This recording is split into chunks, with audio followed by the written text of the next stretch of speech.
Police ഉദ്യോഗസ്ഥൻ വാഹനമിടിപ്പിച്ച് വയോധികനെ കൊലപ്പെടുത്തിയ case crime branch അന്വേഷിക്കും. തിരുവനന്തപുരം ജില്ലാ ക്രൈംബ്രാഞ്ച് ഡിവൈഎസ്പി വിനുകുമാറിനാണ് അന്വേഷണ ചുമതല. ഒളിവിൽ കഴിയുന്ന പ്രതി അനിൽകുമാർ മുൻകൂർ ജാമ്യത്തിനുള്ള ശ്രമം തുടങ്ങിയിട്ടുണ്ട്. പോലീസ് ഉദ്യോഗസ്ഥൻ പ്രതിയായ കേസിൽ നിഷ്പക്ഷമായ അന്വേഷണം നടക്കണമെന്ന ഉന്നത ഉദ്യോഗസ്ഥരുടെ അഭിപ്രായത്തിന്റെ അടിസ്ഥാനത്തിലാണ് ക്രൈംബ്രാഞ്ചിന് വിട്ടത്.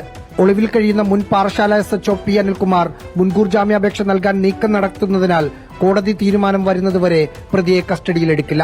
കിളിമാനൂരിൽ വെച്ച് രാജനെ ഇടിപ്പിച്ച അനിൽകുമാറിന്റെ കാർ വർക്ക്ഷോപ്പിൽ കയറ്റി അറ്റകുറ്റപ്പണി നടത്തിയെന്ന് അന്വേഷണ സംഘം കണ്ടെത്തി. പാറശാലയിലെ വർക്ക്ഷോപ്പിൽ കയറ്റിയത് തെളിവ് നശിപ്പിക്കാനാണെന്നാണ് നിഗമനം.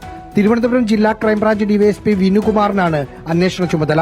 വകുപ്പ് തല നടപടിയുമായി ബന്ധപ്പെട്ട തുടർ അന്വേഷണം നടത്താൻ Thiruvananthapuram rural narcotic cell DYSP പ്രദീപിന് റൂറൽ SP നിർദ്ദേശം നൽകി.